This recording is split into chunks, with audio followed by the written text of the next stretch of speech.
Veuillez vous asseoir. Please be seated.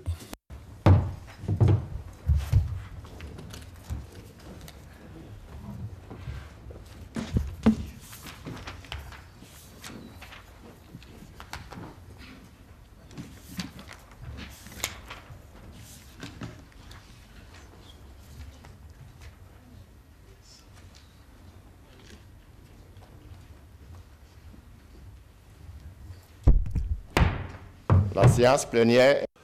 The plenary is called to order. Honorable members, pursuant to Article 38, sub 1H of the rules, I am delighted to invite Mr. Mark Gerard, chairperson of Dynamic International, to enter the chamber.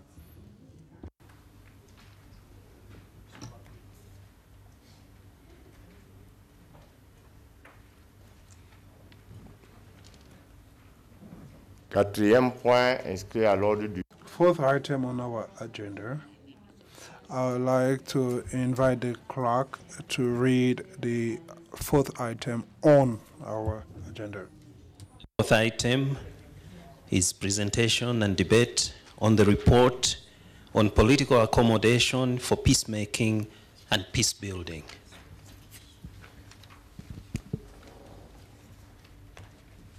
Chers collègues, l'ordre. Honorable members, according to the agenda, we need to consider peacekeeping and peace consolidation. Therefore, I'd like to call on Mr. Gerard, the chair of Dynamics International, to deliver his presentation.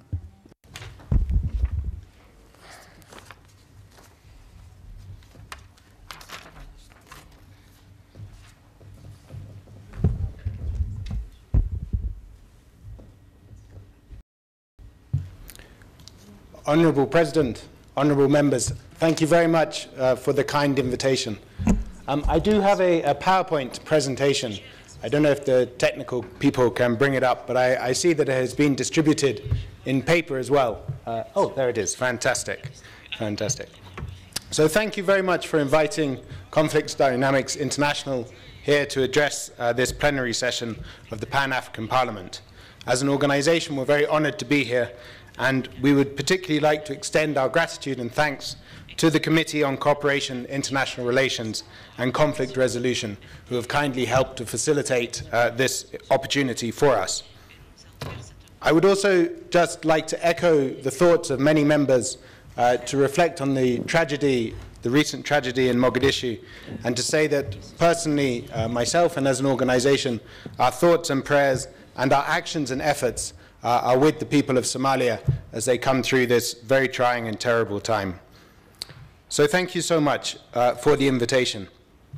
I think we heard this morning the presentation by Ambassador Mwangi and also the Honourable Chairman, the importance of conflict resolution and really crucially the importance of conflict prevention to the Pan-African Parliament and to the countries of Africa.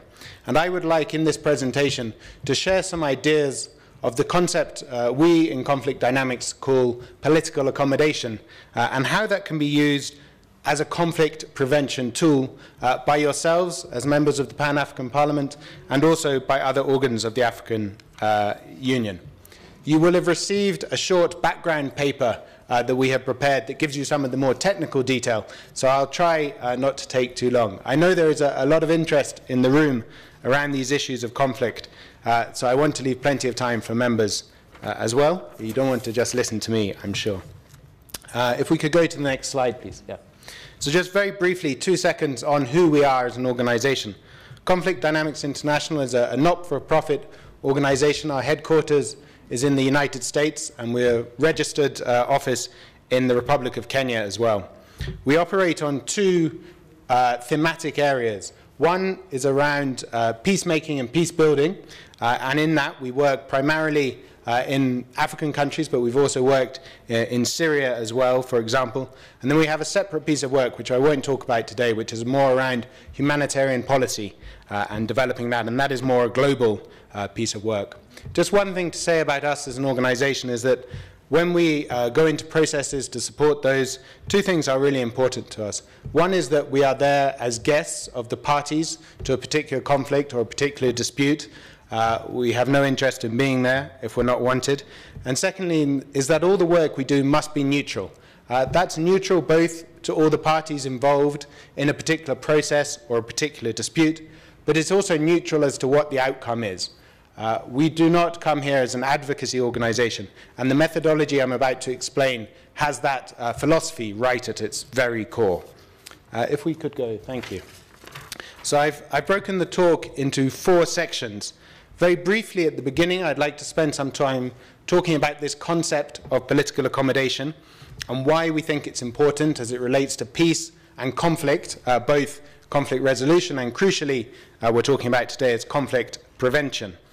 That's the first thing I'd like to talk about. Then I want to spend some time on the meat of this and the parts I think members will hopefully be interested in, is how we can use the concept of political accommodation to assess where there is vulnerability to conflict. Of course, we know conflict is a natural part of human life, but what I'm talking about here is vulnerability to violent conflict, to conflict that goes beyond agreed parameters and so on.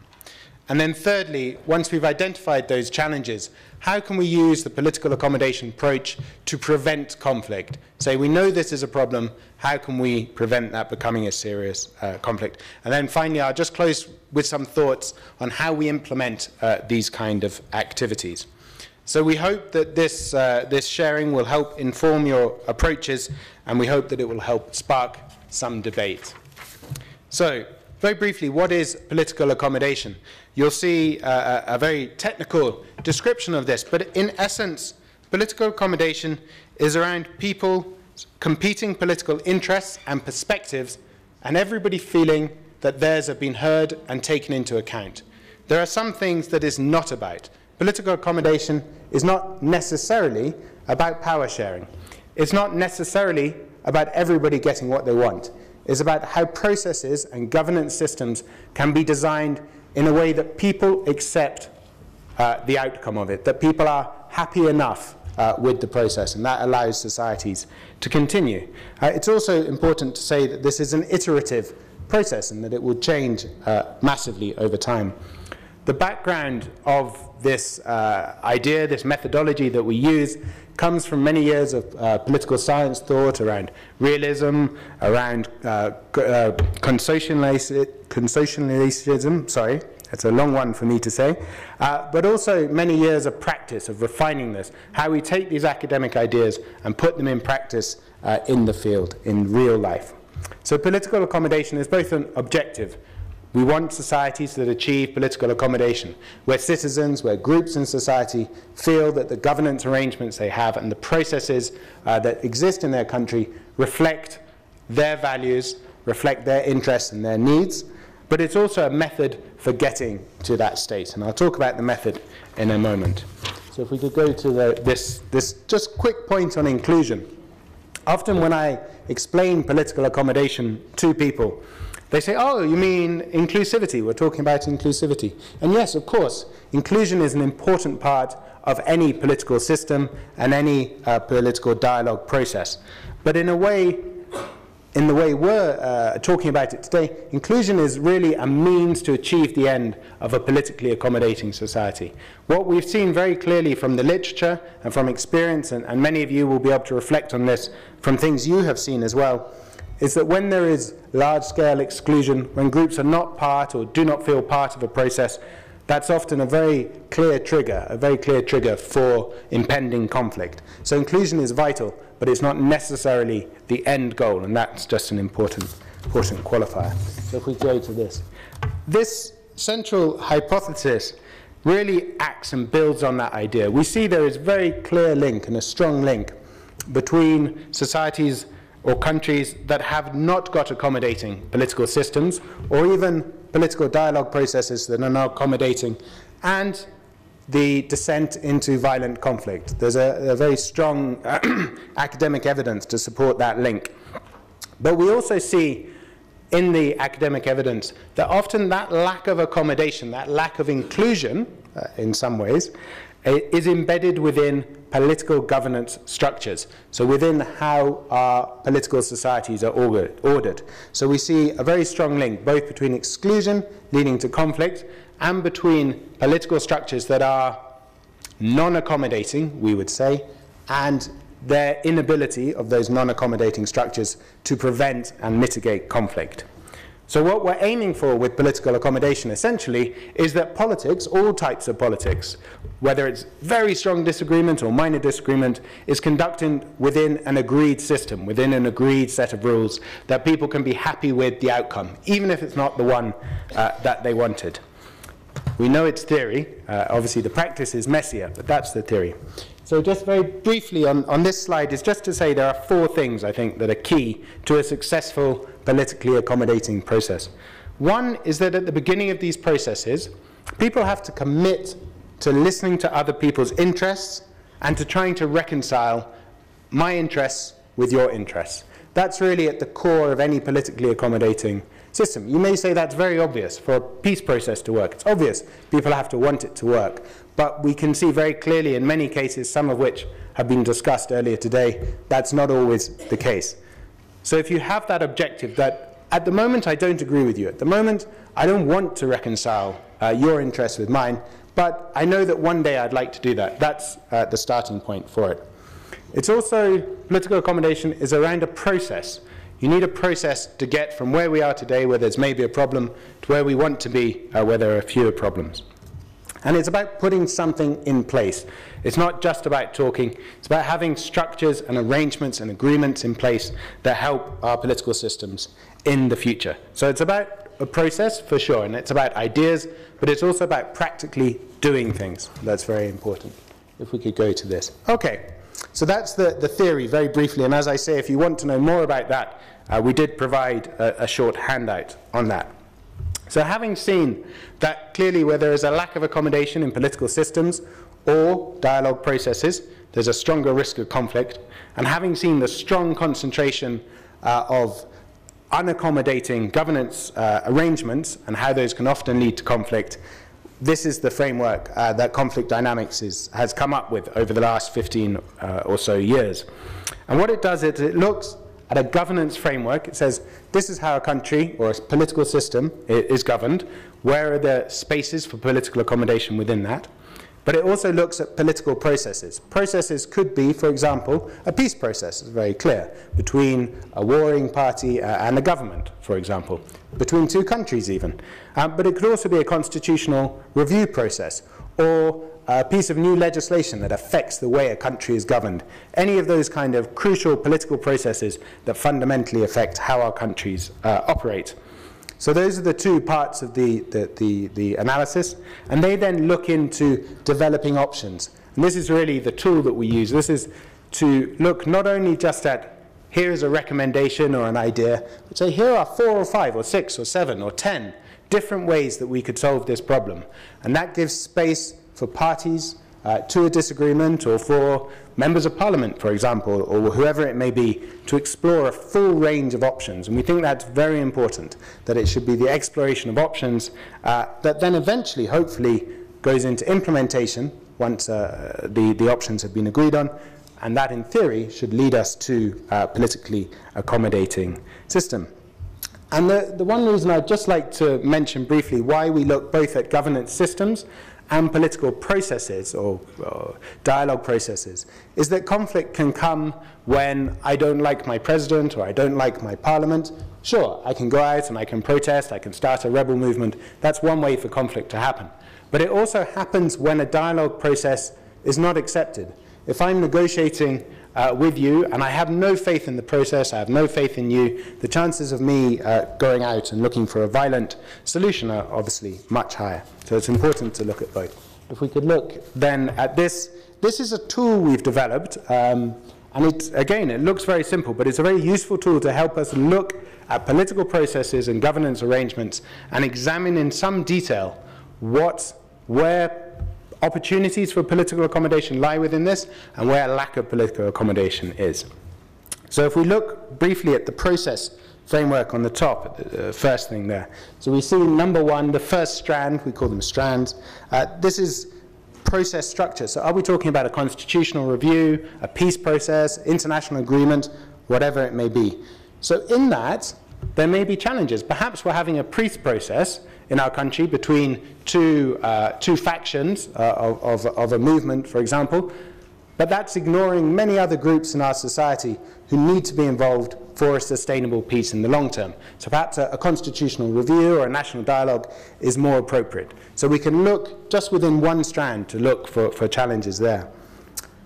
But maybe we've got a national dialogue. That's what we need. That's very good. But it's still not working.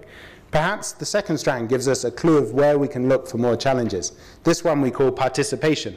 So is it just the government and the leader of the rebel group involved? Are there other groups, sometimes we refer to them as spoilers, or other interested parties who ought to be involved in the dialogue, at least to some degree, to ensure buy-in in the long term? Then, do we have implementation modalities? We know and we see time and time again peace agreements that are reached that are never implemented. How do we ensure that the good aims of a peace agreement are implemented? Perhaps there are challenges in there. And then finally, confidence building. What is it that's going to allow people to get to that stage where they can genuinely listen to the other people involved in the process and can genuinely come up with a solution at the end? So the idea is to say those are four strands, elements of a political dialogue process that are crucial. And if we look at each of those and we identify where there is room for more accommodation, where there are challenges within those, then we have a good chance of designing a process. Likewise, on the governance framework, I'll talk a little bit more about that in a second. But we see that in a governance structure, and that includes your parliament, your executive, your system of elections, how the public is consulted, how you deal with traditional and customary arrangements, and how the country is structured. Is it a federation, a confederation, a unitary state, or many other types of structure there can be?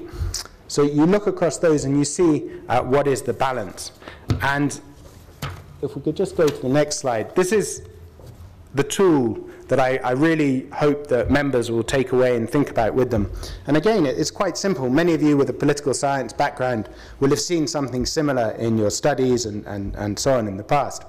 But it's 3 steps to say analysis, design, and then implementation. And just for now, I'd like to talk about the analysis step. It's a systematic way of looking at political systems and dialogue processes.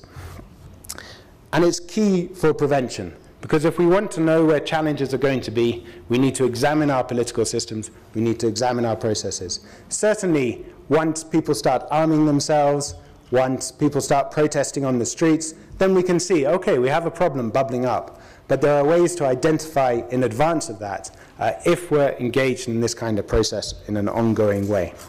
Okay, so our process for doing this analysis involves a couple of stages. One is to assess the existing arrangements. So if you remember those political the governance arrangements strands, political structure, the executive system, public participation, the system of elections, the legislative system, and traditional and customary arrangements. So you want to go to a country X, you have a look and you see within each of these strands, where is there space for accommodation, which strands provide an accommodating structure. Perhaps the country has a system of direct referendums on issues of importance to people. So everybody in the country is able to have a say. That can be sometimes quite an accommodating way of governing. But perhaps it has a legislative system where the parliament, directly elected by the people, has very little power, very little influence. So even if parliament reflects all of society, it doesn't really affect real life of the citizens. So we can see the balance across these. And then we can identify where the particular risks in a governance system are. So if we look at this next example of a made-up country, of course, this is an imaginary country, but we see in this imaginary country, if we look at their legislative branch, it's a very empowered parliamentary system. They're able to make laws, they have strong role in the governance of the country, they represent citizens. So that's quite an accommodating form of governance. That can really allow different interests to be heard and accommodated. However, if we look at the system for electing that parliament, we see that it's elected on a majoritarian system. It excludes minority groups or smaller groups from meaningful power in parliament. So it balances the accommodating nature of the power of parliament with an unaccommodating election system, meaning that on balance we have a less effective political accommodation in this imaginary country. But they do have some public consultations, which brings it up a little bit. So this is one way of doing it, and you can do this as a very simple exercise on any country. You can think through, okay, I don't want to name check anywhere, but South Sudan we talked about, for example, we've seen many challenges. What in South Sudan is accommodating, what is less accommodating, and that helps us to see where perhaps there might be challenges in the governance arrangements that they have. And it's really crucial here is that this analysis can't be done by an outside organization. So conflict dynamics, our staff are from the countries we work in, we've worked there for many, many years, so we have an understanding. But we are not an actor in the political process in any of these countries we work in. Whereas you as members of parliament, your constituents, your presidents, your prime ministers are citizens of those countries, understand it, and those are the people who need to be engaged in this kind of auditing process to identify where there is accommodation and where there's a lack of accommodation in those systems. And that's what we found. When that happens, that's when you get the fullest, most useful information and the best way of identifying a challenge. The next slide up. So the other thing I would say about this is looking at a political system, as you know, as politicians, is more complicated than just who's allowed to do what. There's these questions of who wants to do what, why do they want to do it. And we always think it's really important to think not about the position. I want to be Prime Minister. I want to be independent. But to think about the interest behind that. I want to be Prime Minister because I feel it's the only way I can achieve X, Y, and Z. I want to be independent because I don't trust these people not to attack me, not to kill me, whatever it is. So what are the real interests behind the positions? And of course, that's not something that's always easy. In any dialogue process, people may be reluctant to say, okay, I'm asking for independence, but I'm really asking because X, Y, and Z. They might not want to say that. But it's an important process for anybody engaged in peacemaking, in trying to prevent conflict, to say, okay, what are the real reasons for these grievances? What are the real reasons for these positions? And how do you do that? How do you get to where people are comfortable to say, okay, yeah, I want independence, but I want it for these reasons? Well, it takes time. It takes a long time. There has to be trust. If there is a mediator or a facilitator, whether it's from the African Union, the United Nations, or wherever, they have to have time to build that trust with those parties. There has to also be a level of trust between those who are engaged in a negotiation. If there are two warring parties who have just stopped shooting each other, it's very hard to say, okay, because moving away from a position can feel like conceding ground, but actually it's the only way that we get to achieving really sustainable long-term agreements. So you need that, and you need to make sure that those who are key to a dialogue process or a reform process are empowered to be engaged in that. If people feel they have real influence over the outcome, we have seen that they're much more likely to get past these interests. Okay, I just want to give you a brief example of how this might look in real life. This is from a piece of published work that we put out, so I'm not betraying any confidences in that, and it also refers to the past. So I think now our Somali colleagues would agree that the state of affairs look very different. This is a small map of how relations between Somalia and Somaliland, which claims independence but has not been recognized by anybody yet, stood in around 2011. And it's just a very simple visual mapping of how that process looked. And what we can do when we look at something like this, we can see where there are points of convergence, but also where there are major challenges. So one of the challenges we see here is that in 2011, 2012, Somalia, the whole country, was undergoing a process of constitutional review, rewriting the constitution, holding elections indirectly, and so on. But Somaliland said that they have had their constitution for 10 years, 15 years, 20 years, that they have been independent for all this time. So there's an immovable object, in a way, of the Somaliland constitution and this evolving constitution for the federal element of Somalia. So there is a source of tension that is maybe not always identified. Another one that was a real challenge was this challenge of public opinion. People, or young people in Somaliland, for example, had been told for decades that they are independent, that they are a powerful independent country and they don't need Somalia and so on. But people in Somalia have been told for many years that, oh, Somaliland is just waiting, they'll come back, everything will be fine. I'm oversimplifying, I apologize. But at one level, that's true. And those public opinions are diametrically opposed. That created a challenge in the negotiating process. But also, we saw there are opportunities here. We saw that there was agreement on the role of Turkey and some other international supporters in this dialogue. That makes it easier. They know where they're going to go for their negotiations. There was an agreement that this was an important dialogue process, that both sides needed to agree this. They agreed that they shouldn't use inflammatory language about each other, shouldn't use hate language about each other. So there was some space for beginning this dialogue. And of course, you can go into this in much greater detail to see.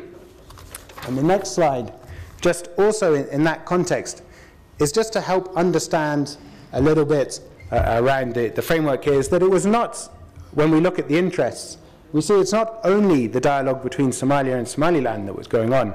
In Somalia, at the same time, they were forming federal member states. They were engaged in multiple clan reconciliation efforts. So there were many different processes going on in Somalia that also had an impact on this dialogue with Somaliland. And understanding that, again, allows us to design and see where some of these challenges are. Okay, we could go to the next slide. Thank you. So what we saw in Somaliland and Somalia in about 2011 was infrequent meetings and dialogue, but they did have negotiation teams, so that was positive. They had very little modalities for implementing anything that they agreed on. There was some beginnings of confidence building, at least to meet, but nothing too substantial. So understanding what the interests were beyond the positions is vital and helps us to see that perhaps in the longer term, change is possible. So to get on to the third part of this talk is how we can. We've seen in this example of Somalia and Somaliland, two sides not talking very frequently, diametrically opposed positions, big disagreement. Okay, there's definitely a potential of conflict there. The reality is there is conflict existing. It's not a violent conflict between Somalia and Somaliland, but it is a verbal conflict and it is a disagreement quite significant at the moment. So how do we move beyond that? And this is where we get into step 2 of the political accommodation process, design. So step 1 shows us where political accommodation is lacking, and step 2 shows us where we can find it. So if we look here, and just look very briefly at the governance challenges, what we did in that time with our colleagues from Somalia and Somaliland is to look at these different strands of governance and identify what the challenges were, and then with the partners to the dialogue to try and develop a whole range of options that they could look at to encourage their discussion. And this next slide just shows you that range. And really, I should, if we could go on and one more slide. Perfect, thank you. So one thing I should say is that myself personally, and also as an organization, Conflict Dynamics, we have absolutely no preference for any of these options. Our only interest is to help our Somali partners in their thing. But by developing these with the parties, we came up with a range of 6 or 7 different options. And they range from what we've called category A on the far left. You probably can't quite see. But this is a unitary state with a small amount of devolution.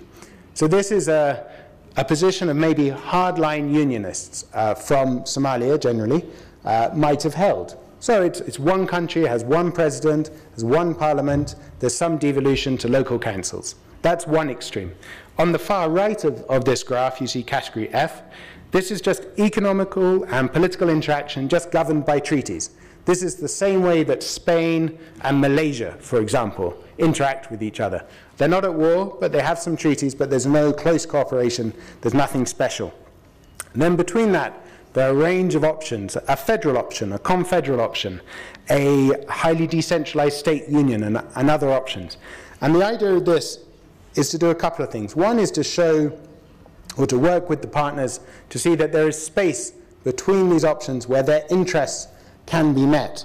So if somebody from Somalia says, it's really important to me that we are one country, for example, there are a lot of options for achieving that beyond just a unitary state. There are federal models, there are confederal models, there are state union models, for example. If somebody from Somaliland says, it's very important that we have control over affairs within Somaliland, we can only do that by independence. Well, there are also other ways of achieving those interests within other political models. So if we look at the next slide, this is a particularly, I think, quite an interesting one, but again, I have no preference. This is a highly decentralized state union. And what you see here is that Somaliland and Somalia are one country, a state union, but they have very separate governance arrangements within them. So on the left, you see Somalia has its federal member states, has its own national parliament. On the right, you see Somaliland, a unitary state itself. Collectively, for some issues that they choose to share as a state union, they have a state union parliament and a revolving presidency between the two members of the state union. And the next slide shows you a little bit more detail about how those looks. So for example, the number 3, the executive structure, they could have a revolving presidency and vice presidency between Somalia and Somaliland. So everybody gets a chance of being the president who goes to the UN, gets to be in charge of foreign policy, gets to be in charge of defense policy, or whatever other state union reserve powers there are. So this is a way of looking at this. And then parties can look at this and say, okay, I quite like the idea of a revolving presidency, for example, but I don't like the way the electoral system is set up. And it allows you to pick and choose across different types of options for how you design a political structure that works for your context and your country. And one really important observation about this political accommodation approach is that it's designed very much not to be bringing a model to a country and saying this is the right way to do it. We heard earlier today about South Africa's process, and it's generally agreed by academics, and I think most South Africans, that it was a pretty good process, quite a good accommodating process as South Africa emerged from apartheid to majority rule and freedom. That's seen as a good process. But it doesn't mean that the same process would work in South Sudan or Somalia or in Syria or in America or anywhere else around the world. So it's about tailoring these to a specific country. Okay, as we come towards the end, I hope I haven't taken too long. I just want to make a few observations around applying this approach.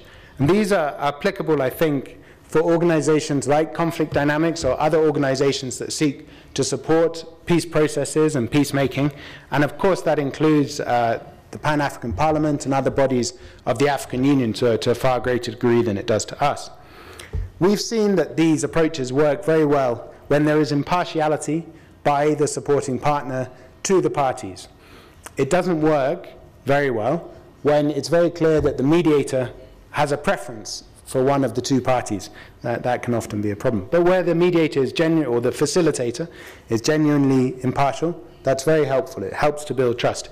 Even if one of those parties you don't like them as much, it can be very useful to maintain that impartiality. It's also important for those supporting processes to have impartiality to the outcomes. I'm from the United Kingdom, I live in Kenya, my wife's from Nigeria, so those three countries inform very much my own personal thinking around how things should be. But the Nigerian case is not applicable for Somalia. The UK is not a good model for Syria. Kenya is not a good model for other countries. So countries that I'm familiar with may not be appropriate. So I need to be impartial, as do others, to the outcome of a dialogue process or of a constitutional review process. It's also, and I think this is something we forget, is that political systems and political processes change over time. And if they're going to be successful, that's vital, absolutely vital, that change is allowed to happen. So we shouldn't see a political agreement that we agree today as never changing.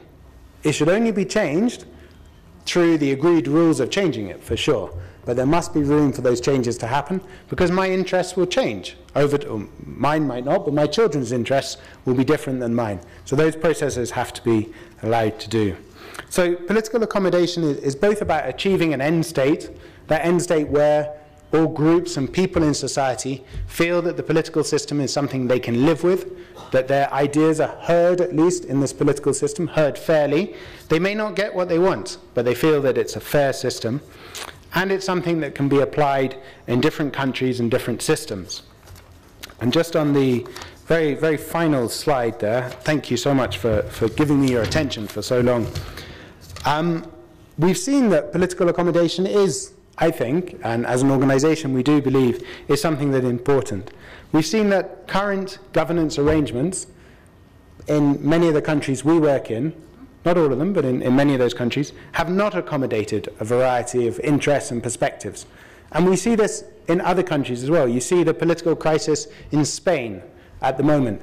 Clearly, there is a lack of political accommodation in Spain, and they're really struggling with how they manage that. So it's not by any means unique to this continent. We've seen that to achieve real political accommodation, to really have a political system that is accepted by groups in society, you can't adapt, you can't approach just one element of how your country works or how a system works. You can't say the problem is just about the presidency, because you might solve the presidency problem and another problem will pop up somewhere else. It's like when you have a balloon filled with water. You push it on one side and it pops up on the other side. And political accommodation is a way to try and look at the balloon in a hole and make sure nothing pops up. I don't know if that metaphor worked very well, but I hope it made sense. And then finally, we see that where there is a lack of political accommodation, that can often lead to conflict and disagreement. Often that conflict and disagreement is violent, and it can lead to further conflicts. And I think one could say that in South Sudan we've seen a challenge where political accommodation has not been achieved, unfortunately, in South Sudan, despite some very valiant and ongoing efforts, and definitely we hope it will still come. But we see how the failure to get there just yet means that there's space for these conflicts to come.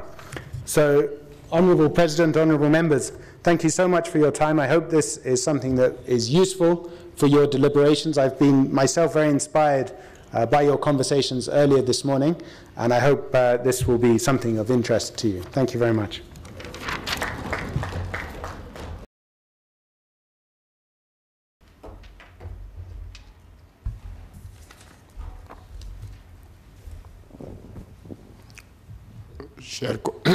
Chers collègues, Dear colleagues,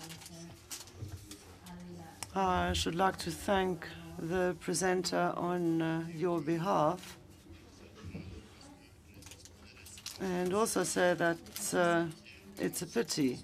This is coming following the presentations of this morning, and many colleagues here have asked the question, why always come afterwards? The negotiation technique is something that you need to assimilate.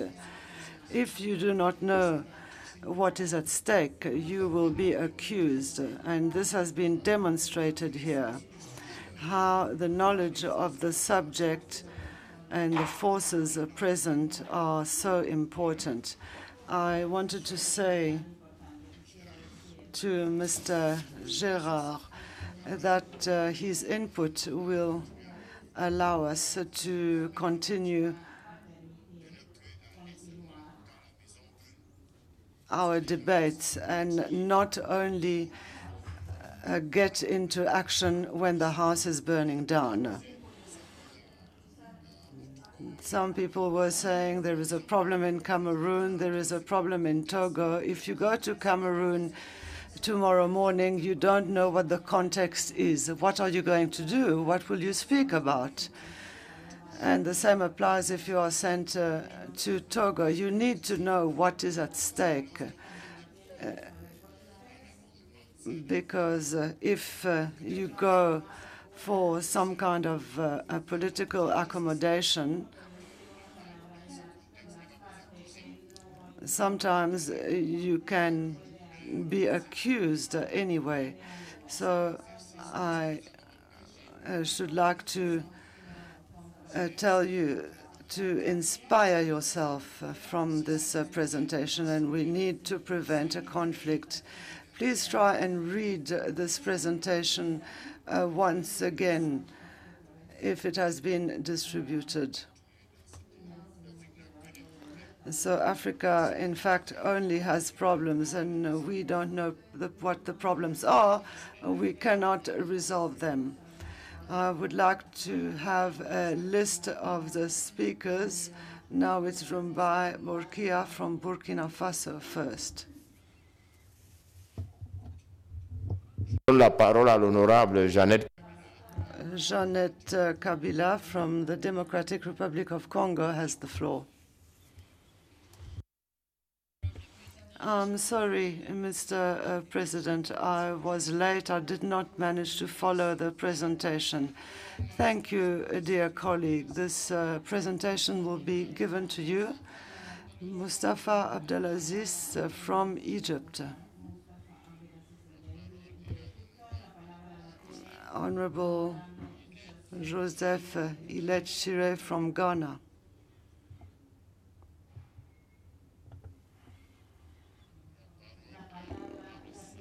Honorable Salek Abdelrahman Musa from Western Sahara. And the floor goes to Honorable Senator Pilar Jombe Onjabi from Equatorial Guinea. The floor goes to Bangirana Anifa Kawia from Uganda.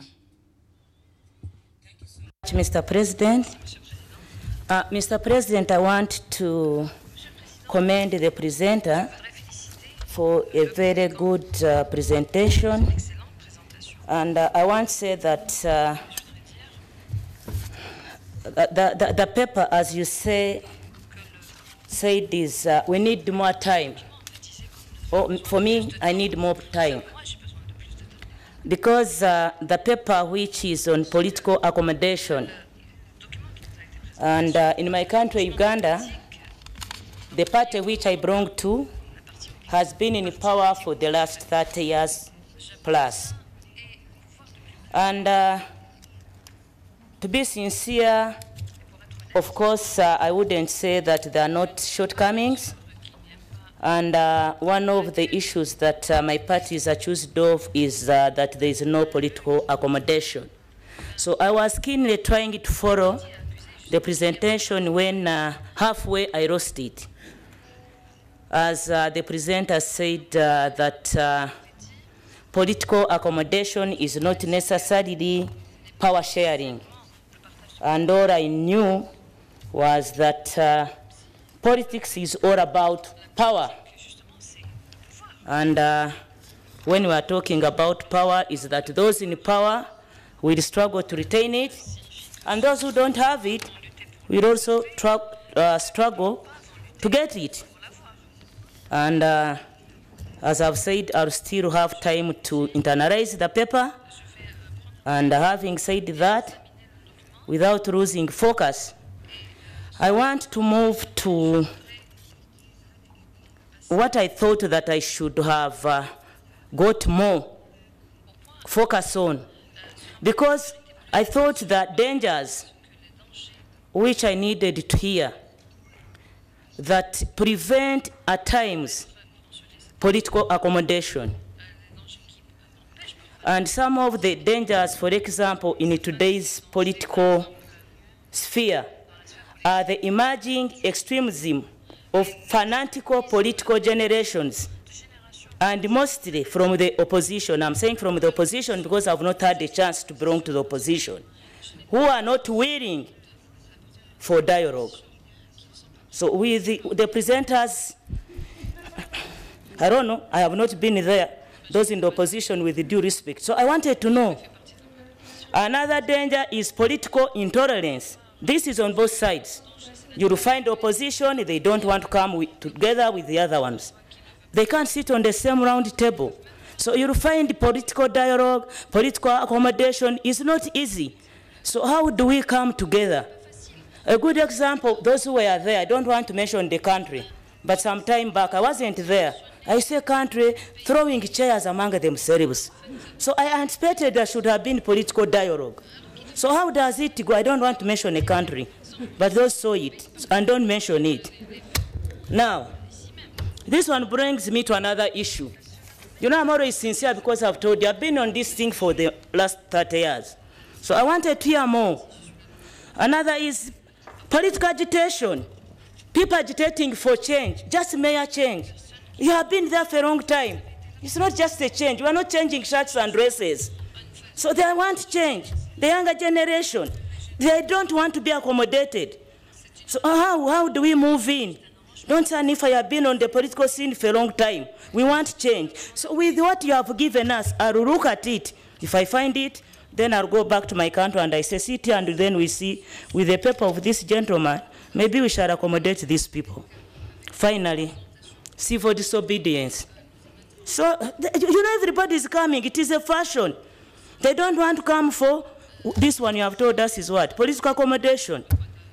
Now, they are there on the streets. Civil disobedience.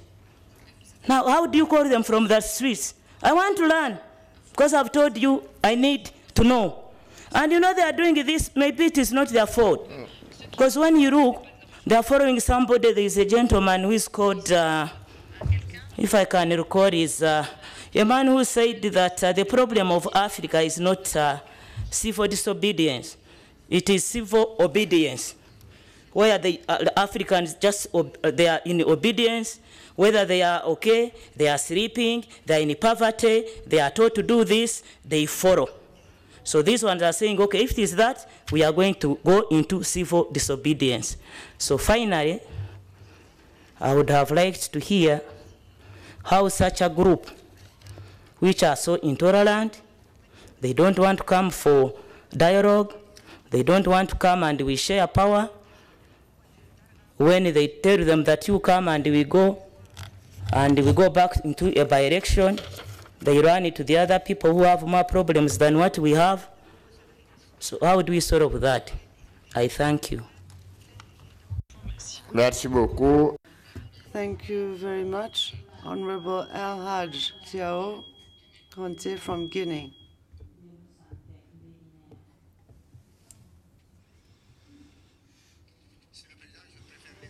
Mr. President, I just want to say that I have not understood anything at all. Thank you, dear colleague. That's honest. Thank you. The floor goes to Sir Ibrahim Saad from Western Sahara. The floor goes to Honorable Gelaz Daniel Indabirabe from Burundi.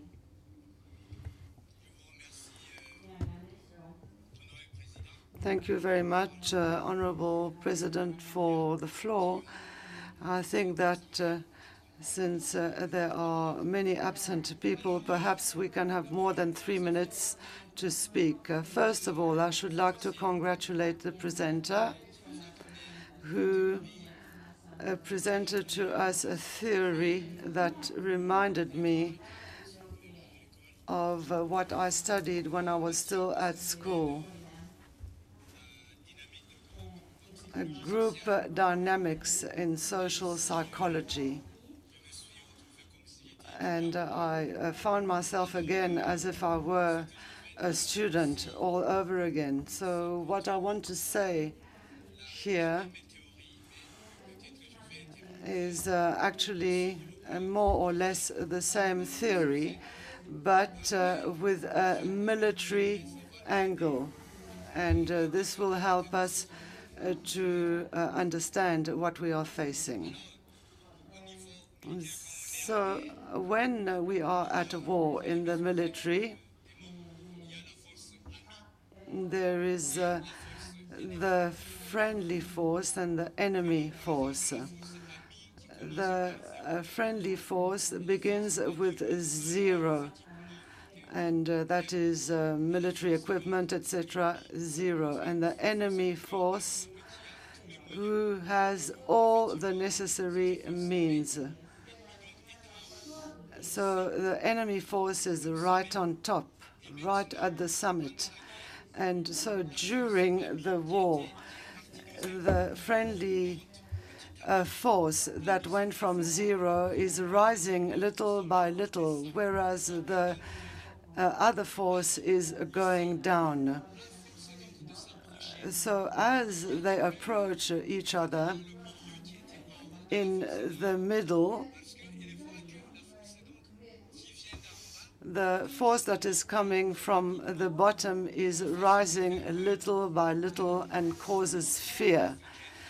So when we spoke about the Peace and Security Council, the African Union should observe the ascension or the functioning of operations, the ascensions of the force that is at the bottom and the force that is going down. So the African Union needs to know when to intervene. So we need to identify the forces that are present in the relevant context. So when the forces are approaching each other, that means that for the force that was on top and that is going down, and the force that is at the bottom going up, and they start to begin to say, we can negotiate. And the force that comes from the bottom will say, no, I will not negotiate, and I will go right to the top to destroy the enemy force. And this is at this moment that the ascending force is going to be subject to exterior or external facilitation that is going to persuade it to accept to halt the hostilities, and in other words, not to continue to ascend. And I would say that there are some conditions attached to all of this. So I was saying that the mediator must be neutral. The ascending force must define its politics in a holistic manner, and the mediator or the facilitator will be able to help at that stage. If the ascending force breaks in half, the process is the same: to fight until the very top, to start the political process by negotiation. And the divergence can evolve to convergence in order to arrive at a veritable or true agreement. And this agreement is going to be in the form of sharing of responsibilities. And in that way, we will arrive at a lasting peace. So if in Sudan it is done in this way, we will succeed. Honorable Charles Majak Aliet from South Sudan has the floor. The floor goes to Honorable Sekou Fantamazi Traoré from Mali. Ahmad du Tchad. Ahmad Tayer Ahmad from Chad. Honorable Zalikatou Diallo de Guinée. We give the floor to Madame Zalikatou from Guinea. I thank you, Mr. President. I would like also to congratulate the presenter for what he has helped us discover today as concerns political efforts for the consolidation and the restoration of peace.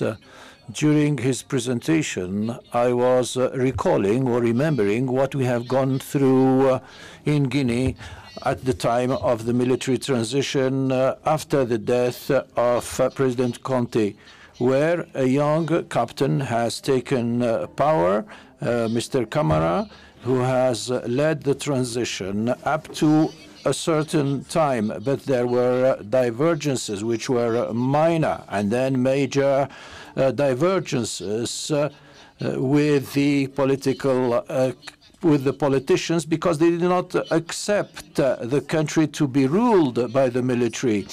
And they wanted us to move to a civilian power, although the former power was just so to speak, civilian in the form. When we started the negotiations with the military, we were faced with several problems. And at a given time, there was a meeting that was crushed and suppressed, and officially there were 150 dead. And we've never been given the real statistics. And then the international community got involved with the setting up of an international working group, which met several times. And then we came up with a compromise which led to the elections where Professor Alpha Conde was elected. So I would like only to say that this presentation is timely because, as the President has said, this is a beginning and we must be very well equipped because when reading this presentation, there are a lot of dark areas. And although our societies vary from a country to another, and during these negotiations, very often there are entities which do not want to negotiate, especially where they are in a position of force. So this is very important. We must be very well equipped in negotiations and see how we will overcome such challenges. And then I have a few questions to end. That is, what are the conditions that are necessary for your institution to intervene in a country? And second, and very often, 1 minute please, in order to come up with a satisfactory compromise, there is normally reference to the election law and the constitution for peace to restore.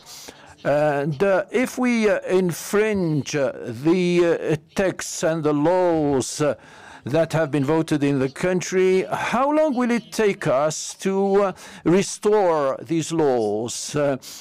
And wouldn't it be preferable, in order to come up with a lasting peace, to go back and work on these laws? Could we speak about a model of accommodation which had been satisfactory, apart from the one which you have shown us earlier? And what are the actions which should be carried out with a presidential government and another country with a parliamentary system? I thank you. I give the floor now to Professor Kanga Natibo from Mauritius. Mr. President, I would like to start with a disclaimer. I am an insect scientist, and therefore my core field of experience is slightly far from what has been presented. Nevertheless, I pick two important things before I maybe reflect on my own field. One, looking at the systematic structures that our good presenter has provided to us. What comes out is the extent to which we don't subject our challenges to, systematic scrutiny and formal framework for decision processes. And that creates actually additional problem to the problem that we normally try to resolve. My good colleague from Uganda talked about the challenges that she faces as somebody who has never been in an opposition. And fortunately, I also come from Uganda, and I've never been on the government side. So we kind of have two perspectives to the same problem. You then would ask yourself as to whether the government's framework that is applied to resolution or to accommodation of the political challenges are the same framework that we, the opposition, consider. The second element is the issue of the fact that too many of us, when we look at the challenges that we face, whether it is poverty, whether it is women participation, we tend to forget that the whole answer to it is actually a political process. And it is good that this particular presentation talks about political accommodation. Regardless of whether your interest is economic or social services or what, you must find the answer, because that is the framework of governance in the politics of the day. And therefore, we should, as African countries, begin to take politics and how we manage the political processes in our countries more seriously than we seem to do. But finally, as an ecologist, we have a field. Ecologists also reduce most of the things in. Just 1 more minute, Professor. Yes, into resources, and then the participants in the exploitation of that resources. And the process of that exploitation brings another field, which is competition. And that is what we have in politics. When we go to contest election, it is competition. Now, in ecology, you will see processes that are happening. Populations rising and declining. And normally, there are so many factors involved. We have a field called key factor analysis.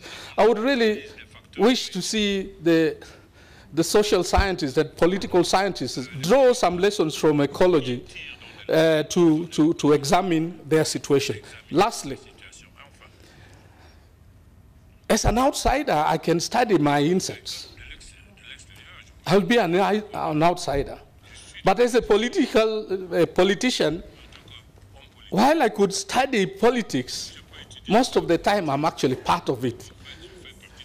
The big challenge is now, who initiates, for example, political accommodation? And are there concrete framework that we can all carry home and use, as Madame from Guinea said, that we can use and say, this is our starting point for this dialogue about political accommodation. Otherwise, I appreciate very much the presentation. Thank you.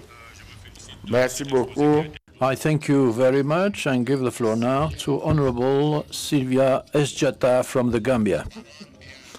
Now, Honorable Butui Evelyn from Burundi. I thank you, Mr. President, for giving me the floor. Could you rise, please, dear colleague?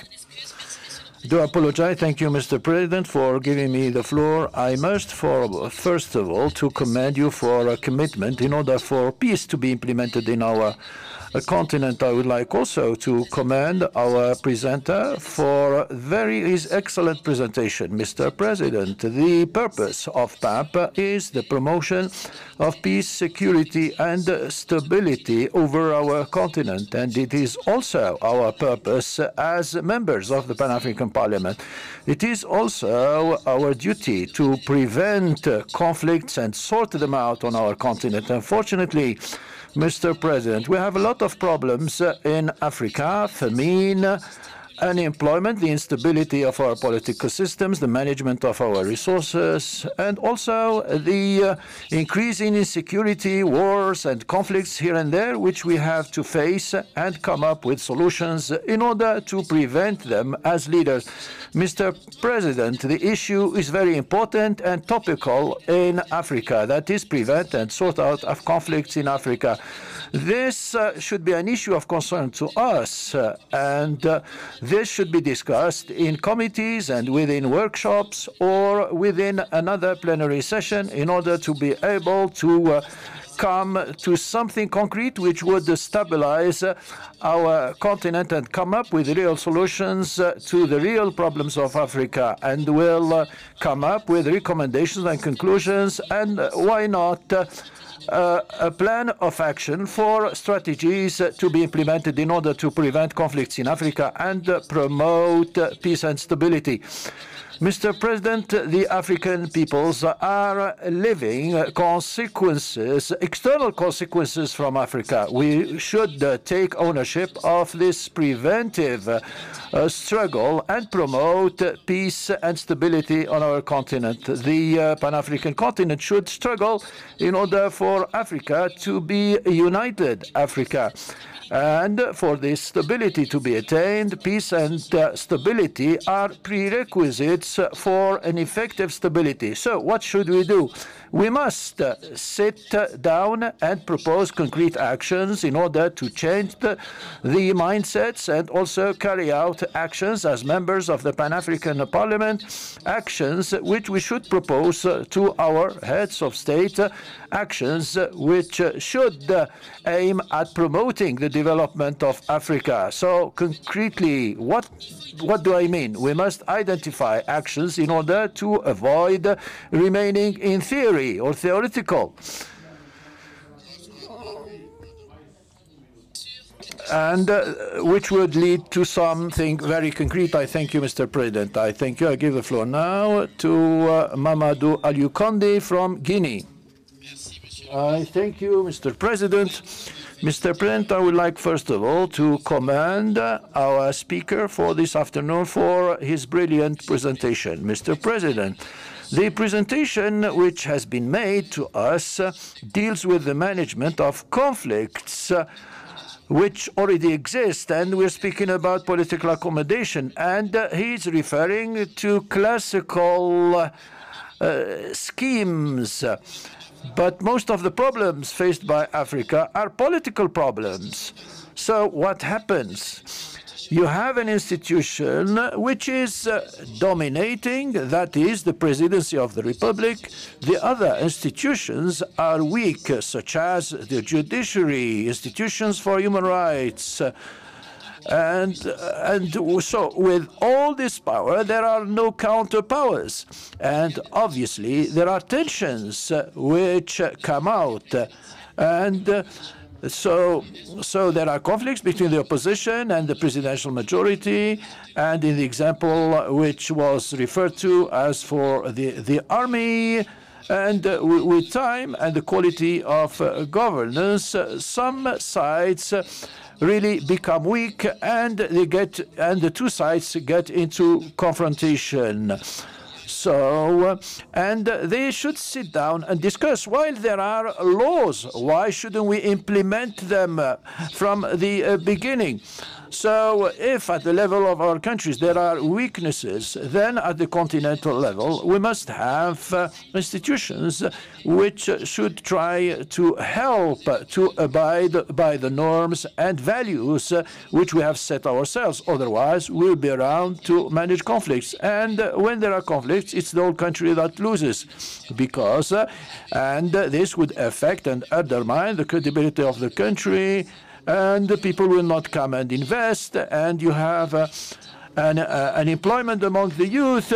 So the living standards will fall down, the currency also will fall down, and the problems will increase and will lead to rural exodus, to migration, and so on. So this is why I must say that there are two stages. Accommodation, yes, because there is a conflict. But what should we do in order to prevent the conflict? I think that we should work in this direction in order for everybody to be involved and in order to abide by the laws that we have enacted ourselves. I give the floor now to Mr. Matimbi to Honorable Matimbi from South Africa. Honorable Matimbi from South Africa. Thank you very, very much for giving me this opportunity. President, I think the topic this afternoon is precisely what we are here for. President, it is the system of government that we use in some of our countries. The system we follow, system of elections, system of governing the country. Secondly, Mr. President, it is the leadership style. It's also the leadership style of those in power that oftentimes creates the pressure cooker. The speaker from some country here says those at the bottom will begin to advance, rising up gradually. Those at the top are pressing down also gradually. An explosion is unavoidable. President, I have a question. I got a question for the presenter. What, in your view, what role would the following play in contributing towards political accommodation? 1, unity of purpose. What would unity of purpose play in any nation to facilitate political accommodation? 2, what role would patriotism, love of one's country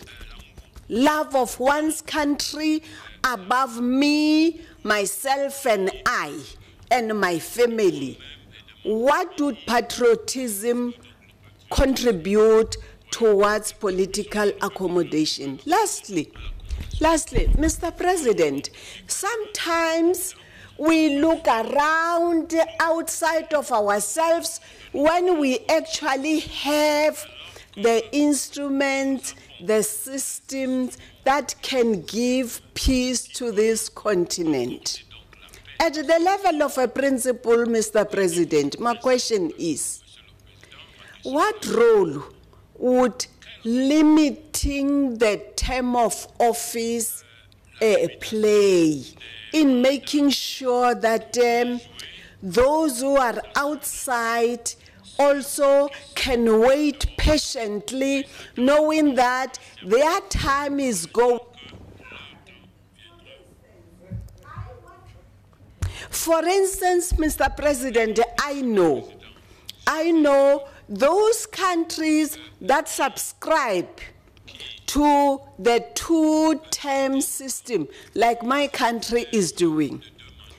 There is a level of political accommodation. So I would like to know from our expert here how the 3 concepts that I've mentioned, how can they contribute to political accommodation? Thank you. Merci beaucoup. I thank you very much and give the floor to Honorable Safia, me from Djibouti.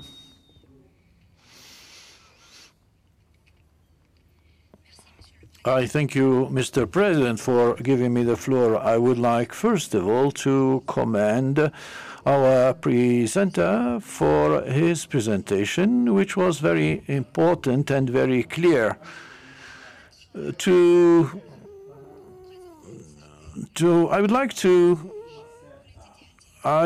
be very honest and must say that I'm hearing of this process for the first time. If I have well understood, this process is based on obvious things. That is, it goes from a real situation and then leads to solutions. What I would like to understand, Mr. President, is this methodology that you have just used. Have you implemented it in some countries?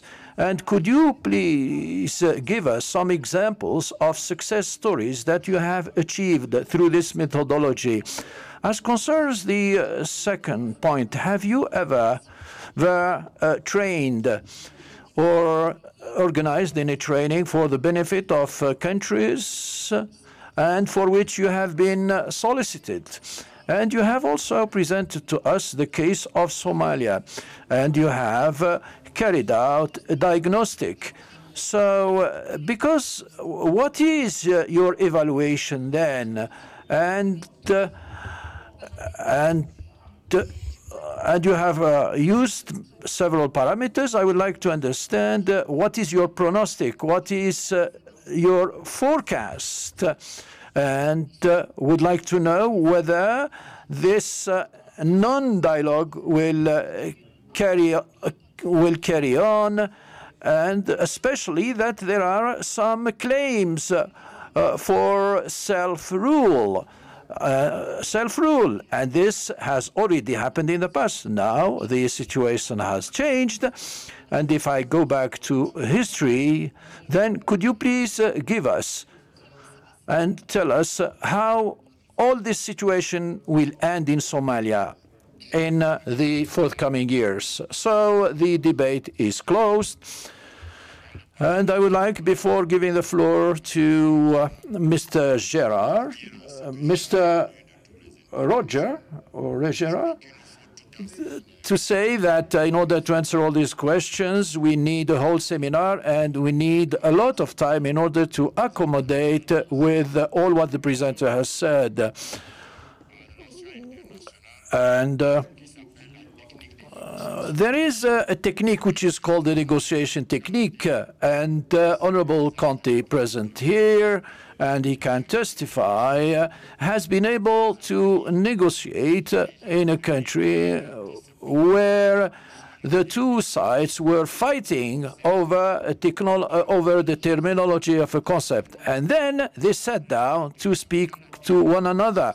In the negotiation techniques, a comma would be very critical. Honorable Conte went on a mission to a country where the situation was very difficult between the opposition and the majority. And the majority want to organize a national conference, and the opposition wanted an inclusive national conference. So a simple word has led to a conflict between the two sides. But at the end of the day, the two sides wanted the same thing, but by adding something else.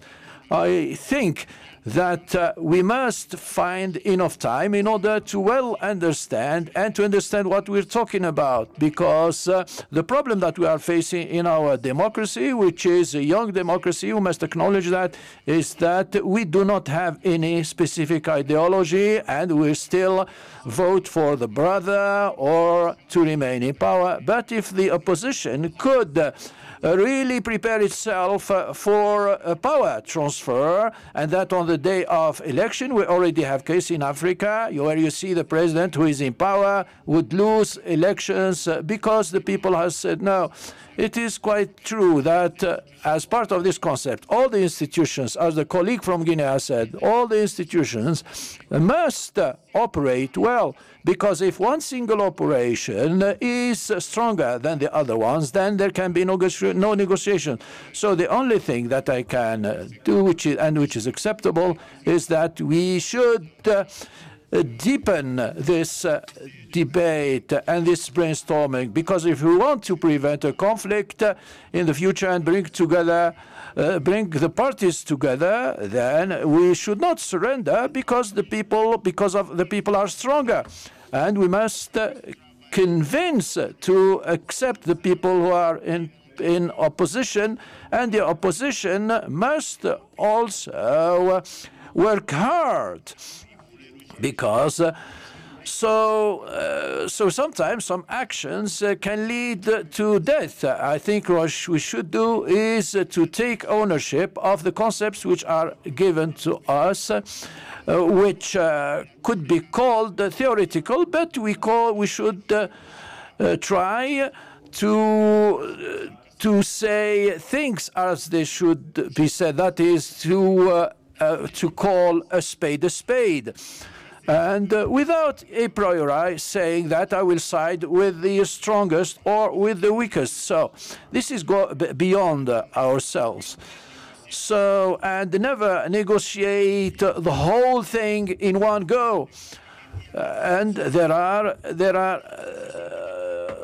so if you take a sausage and the opposition says something and the majority would say something else, and then you shouldn't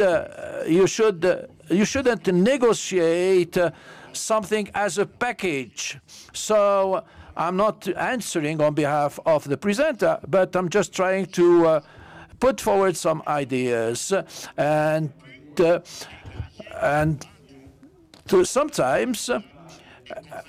sometimes people have been able, and the two parties I was referring to came up with the idea of the inclusive national conference, and the government did not agree. So there was a negotiator who has acted as a middleman, and he's been able to convince the two sides and ask the opposition what they could give in. And I think that there are two things that we have to come up with. That is our young democracy, which does not have an ideology, because when something goes wrong in the United States, there is only one alternative, Democrats and the Republicans. But we have initiated democracy with 300 parties. So what can we do? 300 political parties, this is too many. In France, it is two, the left and the right. And also the limitation of terms. It is an exception, but the rule is that it's the people who decide.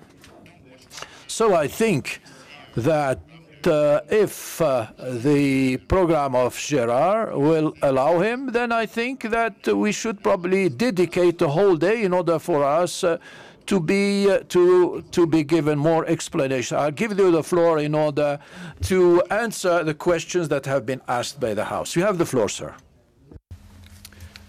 Honourable President, thank you very much, and thank you very much for your kind words as well at the end there. Thank you, everybody, for the questions. I apologise sincerely to the honourable member from Guinea who didn't understand. I apologise for that. But let me try quickly to answer at least some of the questions you have posed to me. Honourable member from Uganda, the questions around how you deal with challenges of extremism or political intolerance, in a way I feel perhaps one of the issues you're getting at is the willingness to negotiate, the willingness to take part in a dialogue process. And absolutely, I think we see that that is a key problem in any political process, whether it is the government that doesn't want to negotiate, or it's the opposition that doesn't want to negotiate, or it's the more powerful or the less powerful. That's a factor in any human interaction.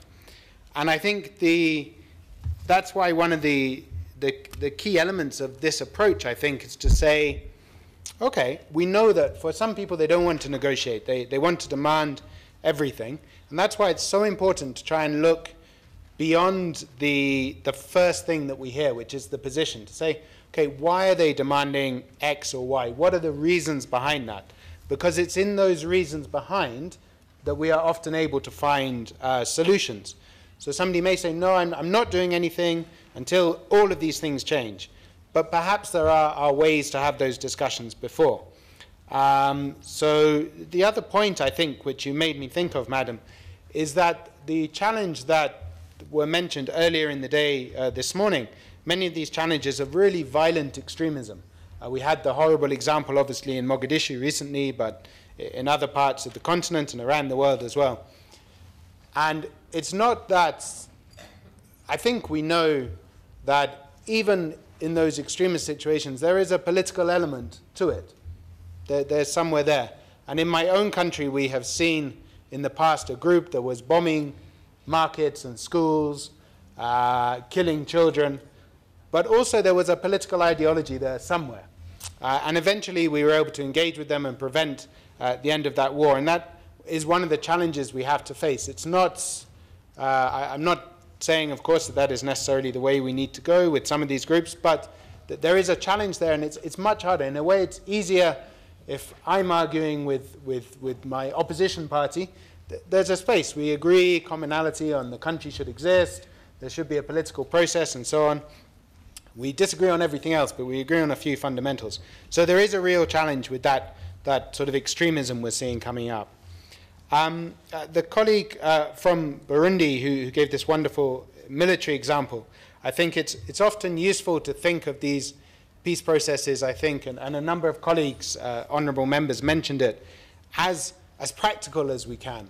And some colleagues asked, and I'll give some in a moment, of practical examples of where our organisation has been able to help with some of these processes.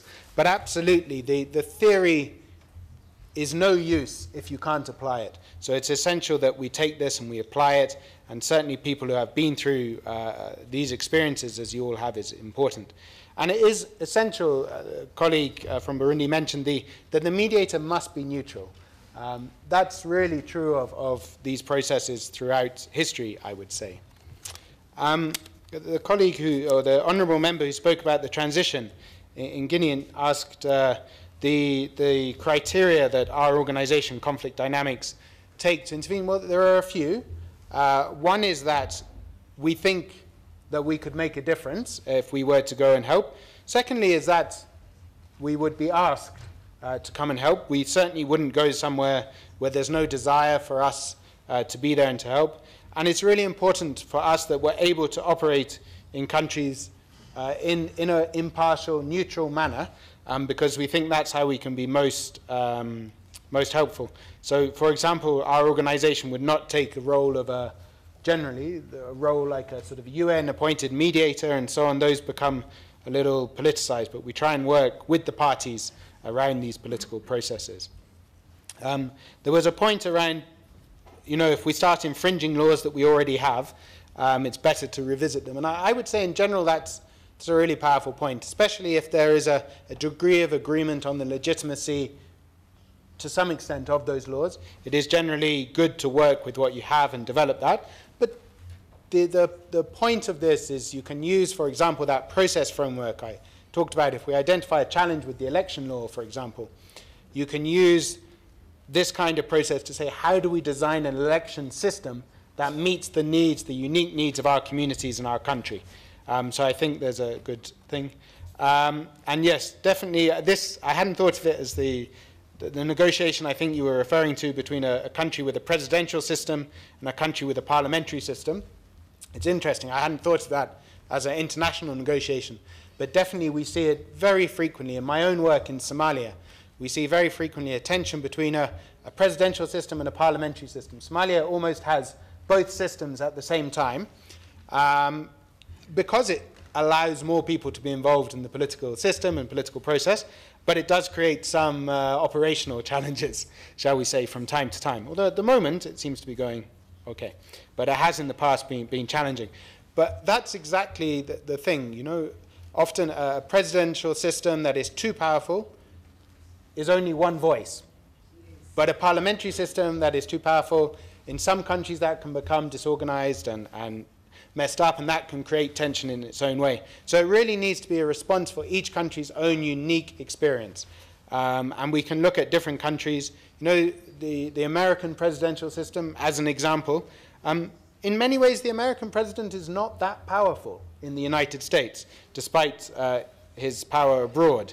And it's nice to see the actions of the Parliament this morning. But so even in a system like that, where the president appears very powerful, he's very constrained by other parts of their political system. And that's also true in countries in Africa, of course, as well. The honourable professor from Uganda, I will certainly explore this key factor analysis. It sounds like a very interesting idea. But also you asked if there was a sort of a framework for a starting point. There are a couple of things that are, every country can benefit from looking at itself and saying, are we politically accommodating enough? Even, I don't know, Sweden or one of these countries we imagine is some kind of paradise. I don't think they are, but people say they are. Even those countries have challenges within their political system, so we can all benefit from it. So I think if people in the country, for us we often say if there is a process happening, a dialogue process, national dialogue process, a peace process, that's a good place to try and apply this framework. It's very clear, it's clearly needed. But it's in this preventative area which the Parliament is talking about today, I think is where there is a bit of a challenge. Where do we say, when do we start intervening? When do we do this? Who has the right to do this analysis and say, oh, this country has a problem? Of course, the citizens of that country have that right, but what is the role for something like the African Union? And I think that debate needs to continue, and it's obviously for the members to take it forward. The honourable member also from Burundi made a very important point, I thought, about taking ownership of this preventative action and also trying not to just stay in the theory and trying to put these things into action. And I, of course, agree completely. As an organization, Conflict Dynamics, we do quite a lot of writing and papers and so on, but that's really done for us to support our on-the-ground work, our work in the countries and with the communities that we work with. So theory is important, but it must be applied, and we must also be very honest with ourselves that if you're applying your theory and it's not working, it's not making sense, we must adapt it and we must change it as we go forward. Honourable Conde from Guinea, I think you made a very important point around when presidents can dominate other arms of government, but there are obviously also other arms can dominate the president, those can be challenged, and the need to implement laws that exist. Of course, that's important, and what we often see in doing these analysis is that how a system is established on paper and how it acts in practice can be very different. And it's very important that we don't only analyze a constitutional document and the legal text. We also need to look at how those are implemented in practice, because in every political system, what it's written and what is done is quite often different, and it's in what is done that we really need to see. And if what's written is good and what's being done doesn't work, how do we... Probably there's something missing that needs to be changed. Then Madam Honourable Member from South Africa asked these important questions, I thought, the role of unity of purpose, and if you don't mind if I roll unity of purpose and patriotism together, I think those are really powerful. And in my own work, I work on Conflict Dynamics Somali program. And for all the divisions and arguments that we see in Somalia, and especially with the events of the last few days, there is a real unity of purpose to say the country should arrive again, that the country should rise again, that things should be done.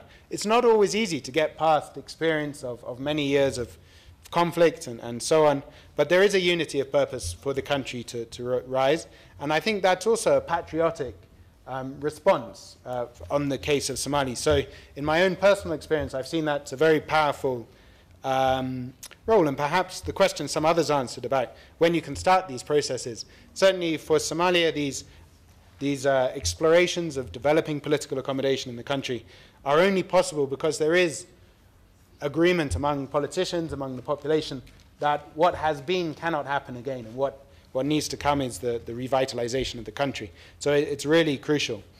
The role of term limits, I think, is really interesting. I personally, I don't have a position if they're necessary or not, but they are an interesting mechanism for, if we're looking at a political system that has a relatively strong executive, for example, and there is some nervousness about this, term limits is one way, and there are many others, is one way to alleviate that nervousness. Another option is although I'm not sure it's ever been tried in Africa, but the model the Swiss have, which is where they rotate their presidents, I think every 6 months. It's perhaps a little fast for some countries, but that's also another way of addressing some of those challenges. So they can be, but you can also answer those concerns by looking at the role of Parliament. What can the President do on his or her own? What do they need Parliament to help them with? So there are many ways to cut that cake. Honourable Member, Second Deputy President, Vice President from Djibouti, you asked me one question which is really difficult. What's going to happen in Somalia? I'm sure you have a far better idea than I do. But I do think, and I have no idea what will happen, but I do think that when we look day to day sometimes in Somalia, we can be very depressed. You see a bomb or an argument or something, but and you have, I'm sure, much wider understanding than I do. But even in my own 10 years working in Somalia, I've seen enormous progress and enormous change, and things that happen today that could not have happened 10 years ago. So I think it's moving in the right way. On the Somaliland dialogue, of course, we will see the election in Somaliland. That will have a big impact. But I think it's clear that what the outcome is, I don't know. I have no idea what the outcome will be. But that both the government of Somaliland and the federal government of Somalia are committed to resolving that challenge is, I think, true. So something will happen, but I don't know when, and I couldn't, of course, say, unfortunately, I can't see into the future. And then you also asked if we'd done some trainings. Yes, we do provide trainings for people. The type of work we've done, for example, recent work we did some work in South Sudan before the conflict erupted recently in Jonglei State, working with the local administration and the national government around how Jonglei, which was a particularly, as I'm sure you know, very diverse state in South Sudan, to work with them, how the political structures within that state could be adapted to meet the needs of the people there. Unfortunately, the national conflict blew up, so it's hard to see how that's worked out. We've done a lot of work in Somalia on the federalism issues, and I think of course, that's not to claim credit that really belongs to the Somalis, but I think we've seen some progress, significant progress on that, with many challenges, of course, but some progress there. We've worked in Syria and in other countries as well. So we've seen definitely that it does work, but it's, of course, these political challenges are really difficult, and we'd like to explore that. Which just brings me to the Honourable President's final point, the offer to do a whole day on this. Of course, as an organisation, that's one we'd gladly take up, or other ways to explore how we could support the very important work of the Pan-African Parliament. And so just to say thank you very much again for the very warm welcome and the kind invitation. Merci beaucoup, chers collègues. Thank you, honourable members. I'd like to submit the report on the presentation and debate on the political accommodation for peacemaking and peace building. No observations. The House has taken cognizance. Clerk, are there any housekeeping matters, any announcements? There are no announcements. Honourable members, we have now come to the end of our sitting of this day, and therefore the sitting is adjourned until Tuesday, the 17th of October at 9 a.m. Thank you.